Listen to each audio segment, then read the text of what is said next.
If you have too high of a factor of safety and everything, as an engineer, you're not doing your job either. Mm-hmm. So if nothing you ever have never fails, again, preferably in a controlled environment, but you might be over-designing it.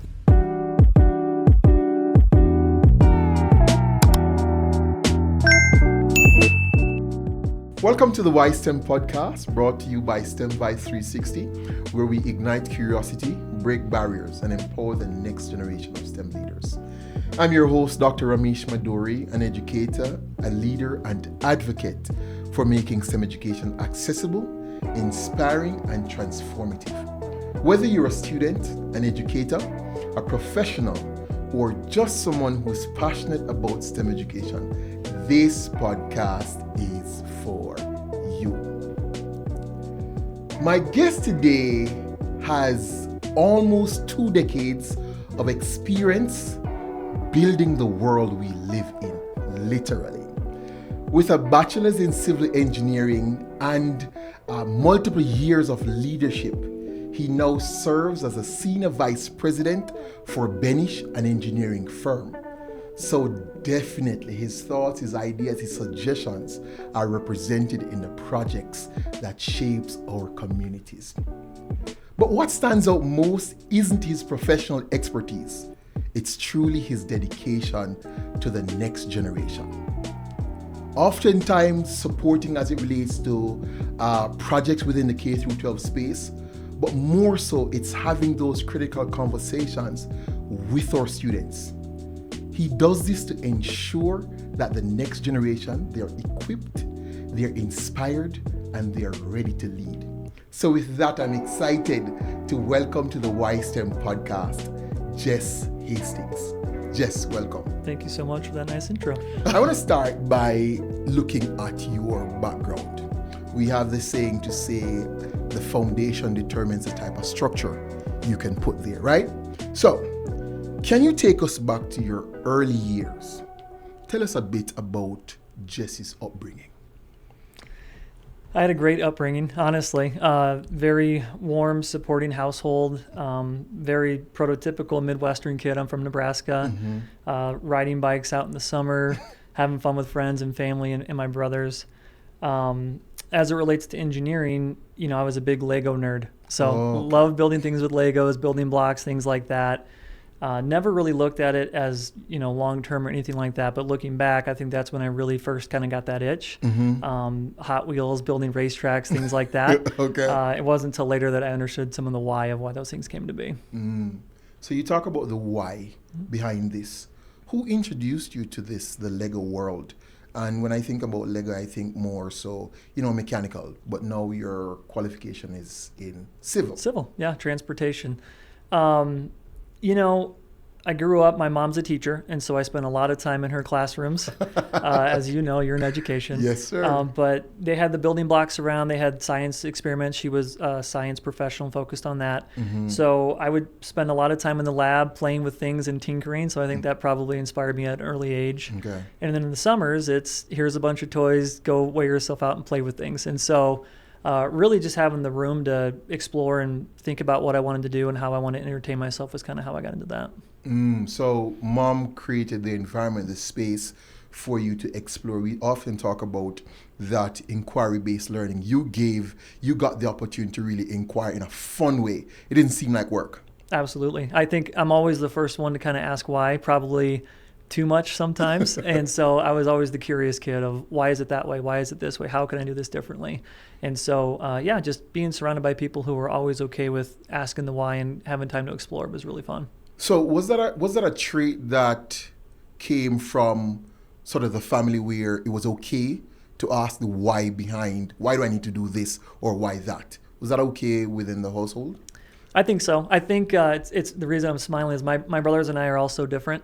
And so maybe the way I did things, I might have talked too much, which maybe made my other brothers not talk as much. Okay. But I was never shy about asking why. But yeah, they were always supportive. It wasn't ever diminishing of explaining something or taking the time. And then again, I had really good friends, really stable household, which I don't take for granted. It was amazing to have that environment. So when you talk about stability, you're talking about both parents? Yep. So parents. could you speak a little bit? So I hear you talk about mom, right, who's the educator and ensures that you have those experiences. Could you talk a little bit about your experience with dad as it relates to this educational journey? Yeah. Dad was always fun, much more into sports and things like that, which was great, which I think really encouraged me to get into that later in life and help with some of the leadership stuff. Dad wasn't as involved with the education piece. My dad's a long haul trucker, retired now. Okay. But so he would definitely help out and dive in and always interested in what I was doing. But when it came to really sitting down and crunching on the homework and asking those kind of things, that's why I referred to mom for some of the educational stuff. Okay, fair enough. So mom was always there to ensure that while dad was on the road, mom was sort of that stable person to ensure that the homework was done and all the things necessary for your development. Mom was the person. You got it. Okay. All right. So I hear you talk about, those experiences being in mom's classroom. Could you talk about a time within the K through 12 space that really sparked your interest? It's no longer just, all right, I'm having some fun, but I believe that now I'm capable of taking this to the next level. That's a great question. I was lucky. School came really easy to me, to be honest. Easy. Really easy to me, which I, again, don't take for granted. I know. Don't take for granted, but it really did come easy for me. So I enjoy that I was always able to get challenged, but also still see myself doing well in school and having good grades and whatnot. When I was probably a junior in high school, that's the first time you kind of start to think about what am I going to do in college? How am I going to take these things and really apply myself to the next level? And when I was in high school, we had these things called outcomes at the school I was at. And what that really boiled down to is you had a list of maybe 75 or 80 things that you had to do at least 40 of them to graduate. And it was a wide variety of things. One of them was you could job shadow. And so I took that one and I completed that outcome. And I went and I followed some lawyers. I followed some doctors. And then I followed a construction engineer for a local construction company. And when I went out there, that's when it really kind of hit a spark. And I was like, this is, like you said in the intro, this is what shapes our world. These are the roads we're on. These are the airports we're going. These are the buildings that we live in and work in. And that's when I first saw that. And I was kind of going, well, how do you do that? What does that take? And I had a phenomenal physics teacher.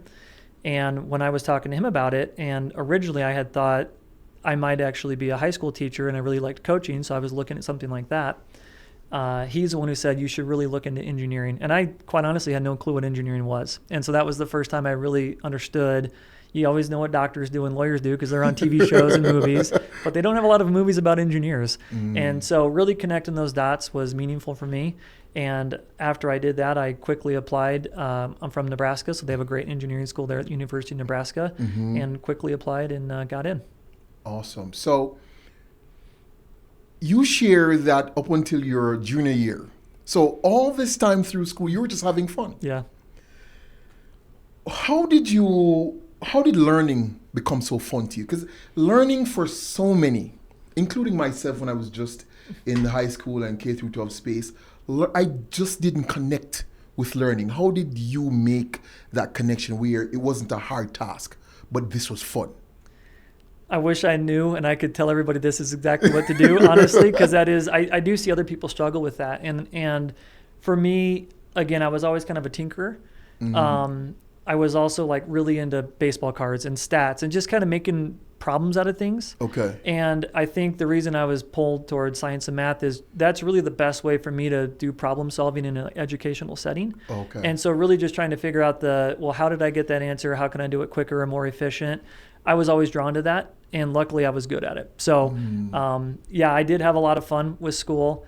Ironically, speech was probably my worst class. That was the one I had to really hone in the most on and try the hardest on. But I was lucky. I had great teachers, really good classmates, and so I was surrounded by that. So it really did make it fun. Okay.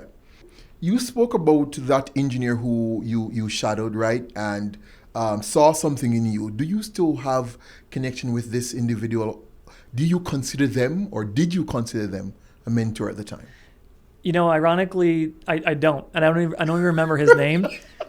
It was so new to me that I didn't know what a mentor was, and it was such a new concept that looking back, I couldn't be more grateful, and I wish I could find that person and tell him how much he meant to me, because I don't think in the time you really get to realize that.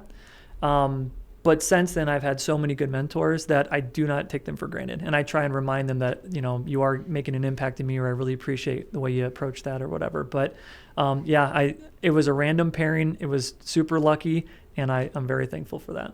I'll add to that, Jess, on behalf of so many students that you have mentored in my classes. I want to say thanks, because so many of these students are on this path of engineering because Jess was in the room, or Jess was standing on the bridge, right? Or Jess was asking those critical questions. So even when it's not in the form of like a formal mentoring, those conversations, these kids took it very seriously. Like if they knew you were coming on this day, no one would be missing school. Like no one. And parents would know that this company, Jess and Kenneth, they're coming in the building today, and parents would ensure that these kids are in the building. So I want to say a big, big thank you for that, because you don't know the positive impact you had on those students. Also me, right? Just coming in the space from Jamaica, you created an environment where I felt comfortable to not know the answer. I felt comfortable to be like, all right, cool, Jess, listen, I don't know this part, so we got a partner, right? And you were always so willing. So I definitely want to say thanks for that. It was a mutually beneficial time. I had such a good time, and everyone from my company that participated, we had a blast too. So it meant just as much to us. Awesome. All right. You've been in civil engineering for nearly 2 decades. How has the industry changed from when you just started? Quite a bit. I think the nice thing about STEM is it always changes. Some people, I think, find that intimidating, or maybe they're afraid of that, but I think it's exciting. It creates a lot of opportunities. Some examples, when I first got into the industry, there were still people that were hand drafters. That was their former career. And so instead of having computers to draft it and print it, they would do it by hand. And so talking to them about the way they used to do things, and really the art form that went into making plans, makes you a better computer drafter if you understood why they did things certain ways, and pen tables and slants and things like that. Surveying, when I first was in college, we used to throw the chain and you'd measure it that way. That's the way you did it. And it would have a 5 or 6 person survey team.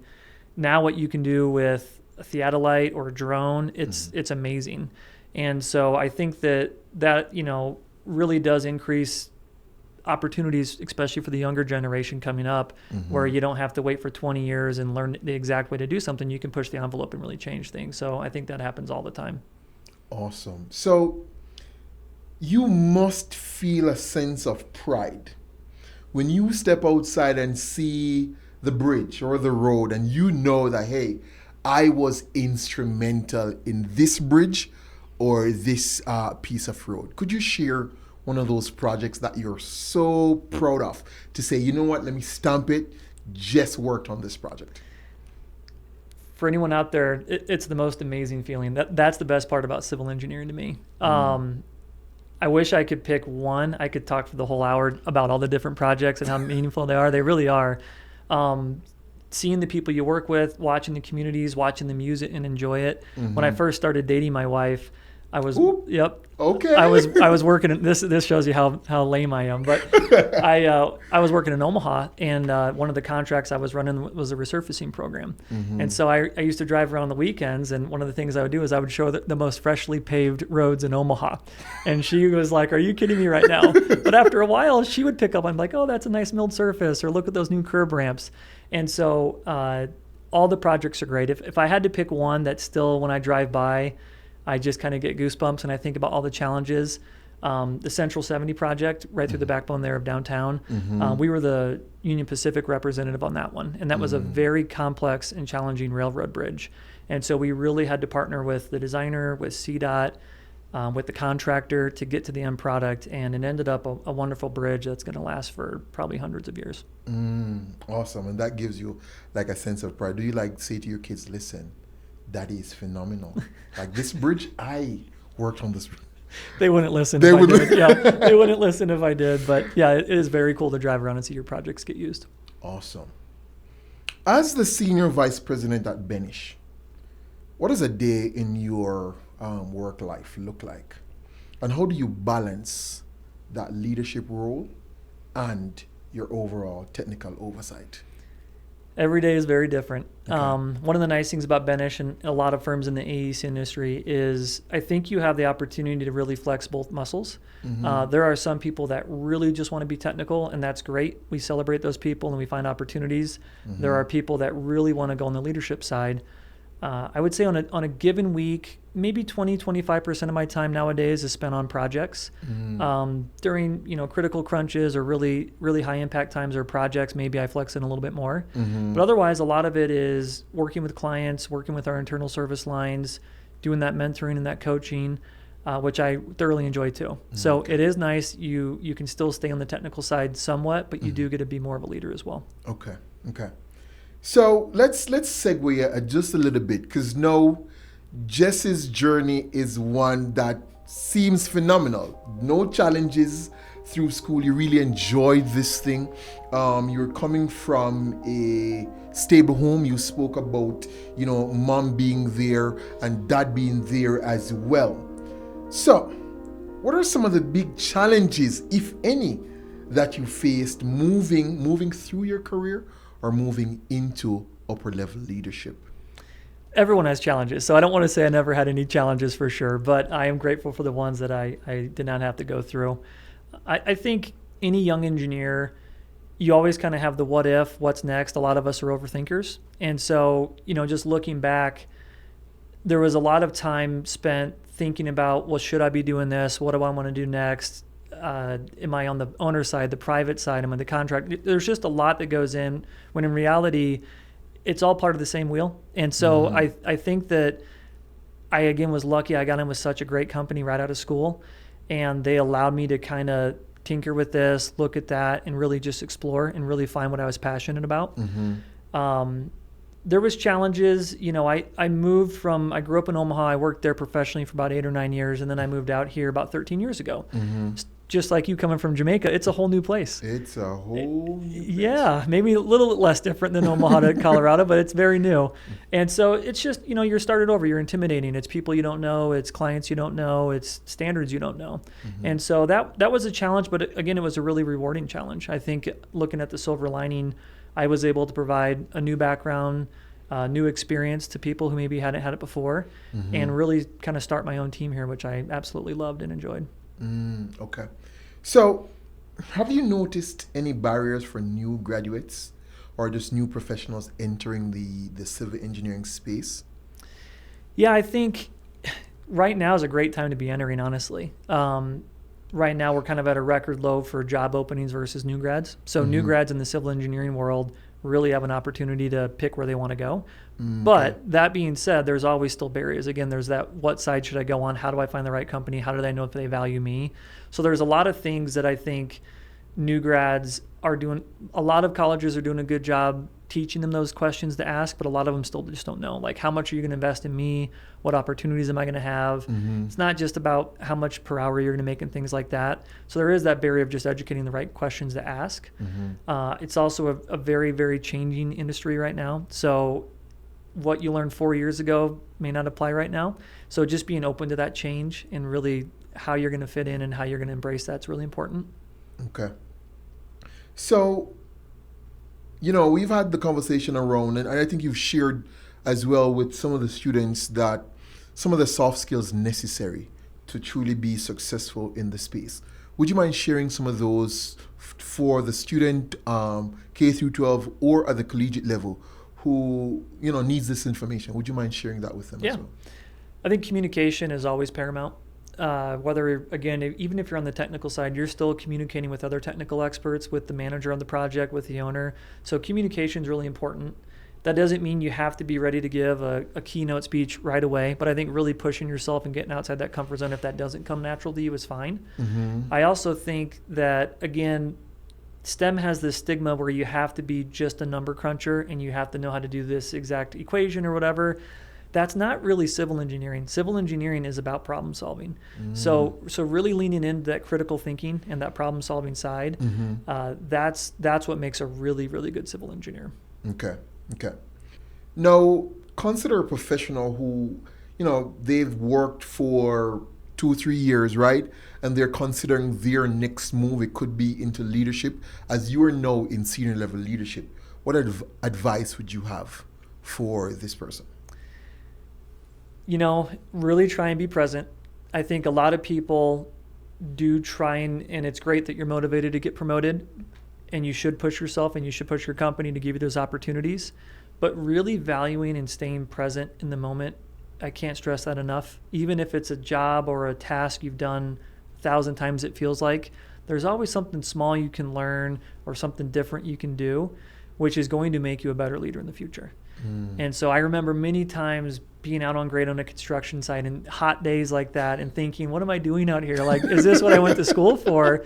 And looking back, absolutely it was. And it made me a lot better leader. It made me better at writing proposals. It made me understanding what the client's really getting at or what the needs of a project are. It made me more empathetic to what the workers are going to go through and what our team's going to go through and how I can better portray what they need and give them the skills and the tools they need. So really be present in the moment. Really just try and soak in what you can and not look too fast into the future. But it is a healthy balance because you should always push yourself and you should push your company too to give you those opportunities. Okay.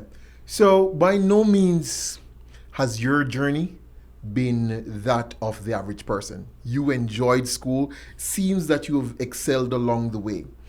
But also in your professional career, Benesch is literally the only company that you have worked for. Could you provide some context? Because now we're learning that if you want to grow, you need to move from company A to company B, and in that move from company A to B, then you can negotiate this sort of increase in salary. But you've been with Benesch for almost 20 years. How? Why? What is it about Benesch that makes you decide to dedicate your professional career there?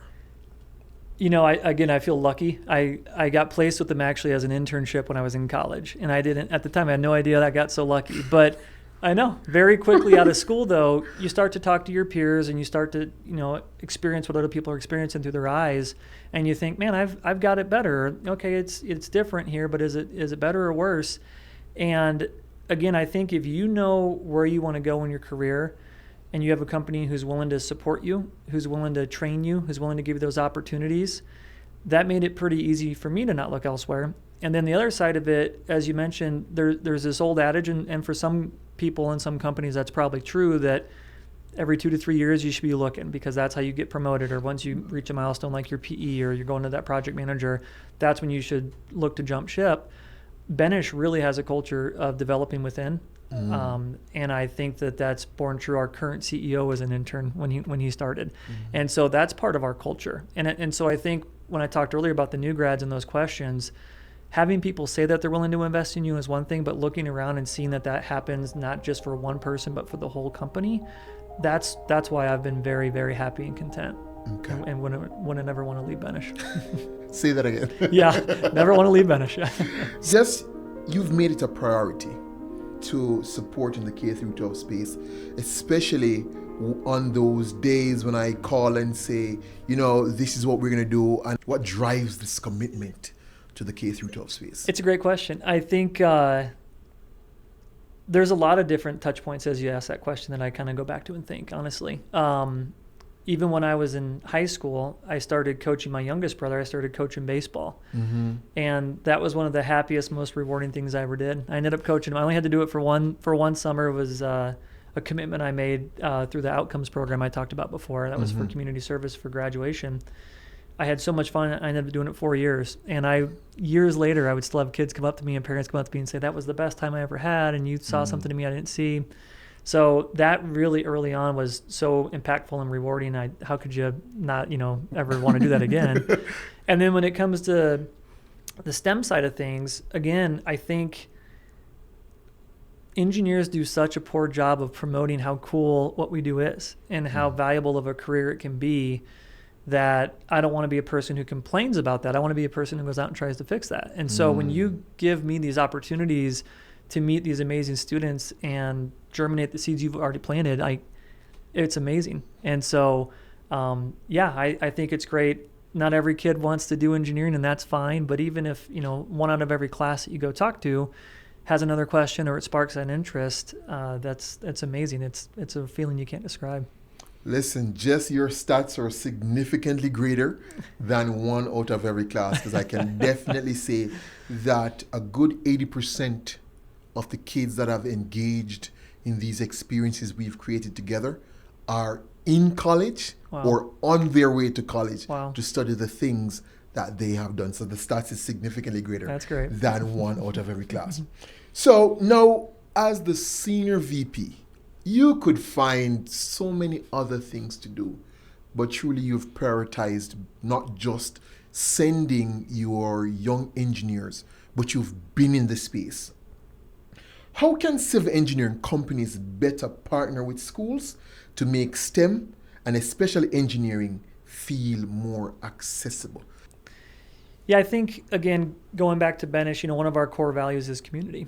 And so if you find a company that really cares about the community like we do, this should be seamless, and it should be leadership down, wants to be involved. And I think most companies honestly do care about that, and they would be interested. I think putting yourself out there, finding someone just like yourself, we met at an industry networking event, finding those connections where you can make this hope or desire, willingness to maybe do something, but making it real and finding those opportunities, that's the hardest part. Once you find those opportunities and you open the door to both of your classrooms, that part's easy. It's finding those opportunities, it's finding those connections.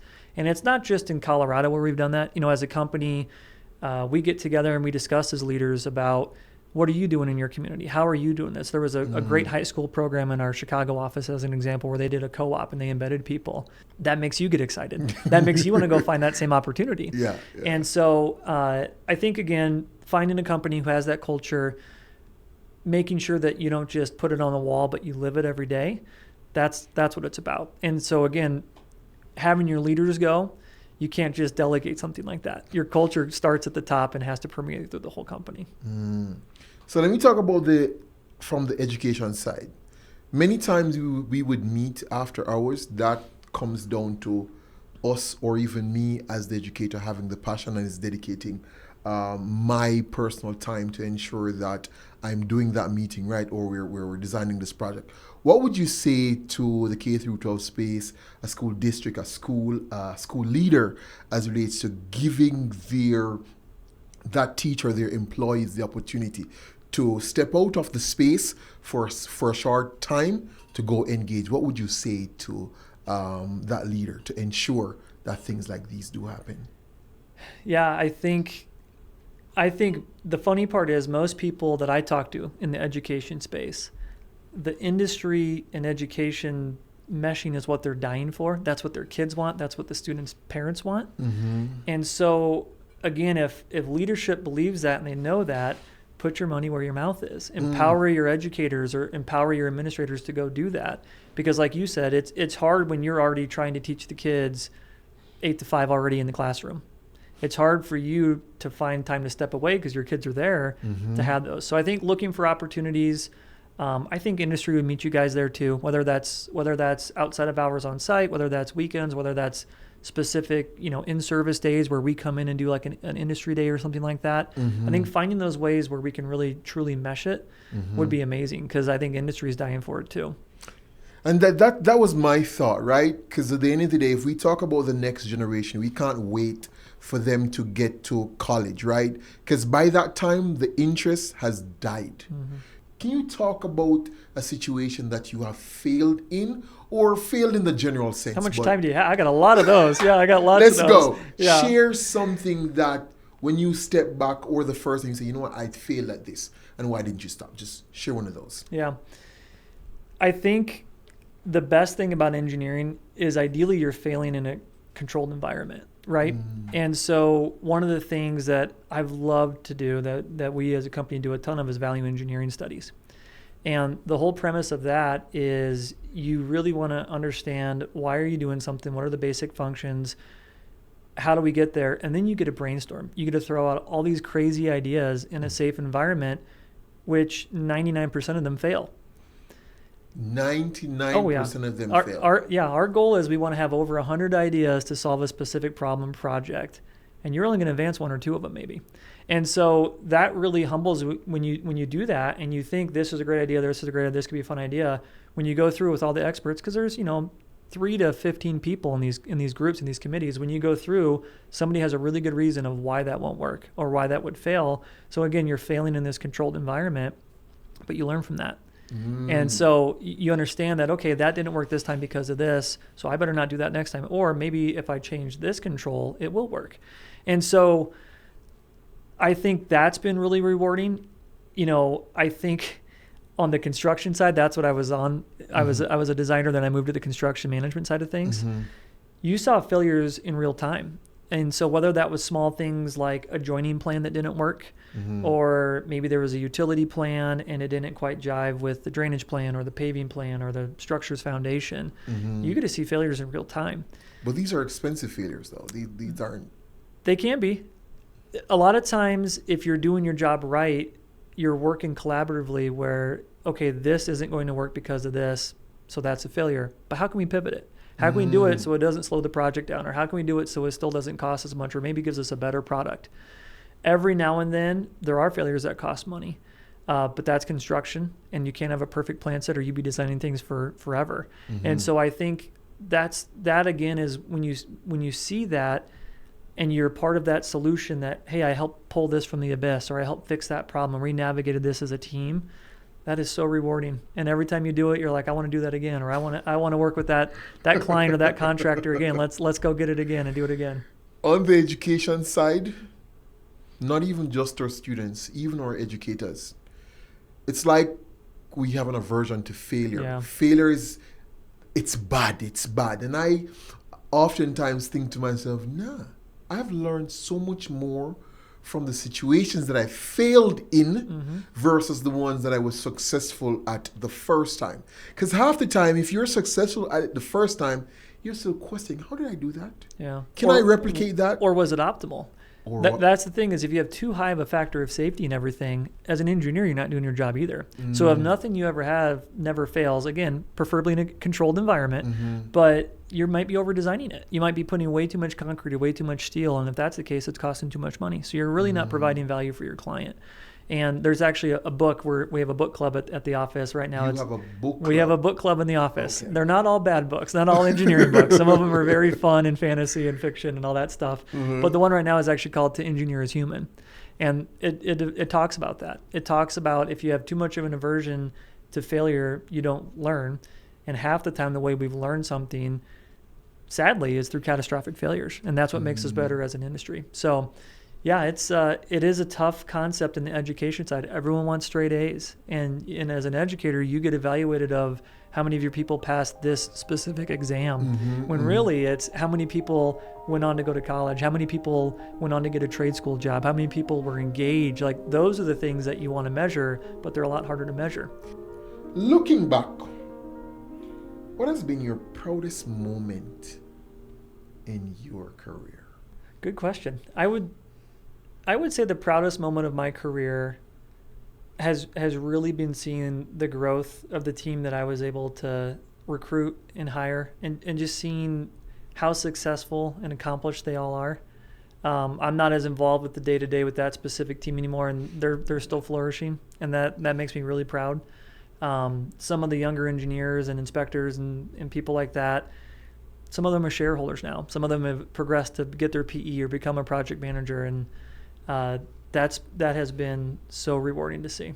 If you could speak to yourself as a new graduate starting in civil engineering, what would you say? Don't worry so much.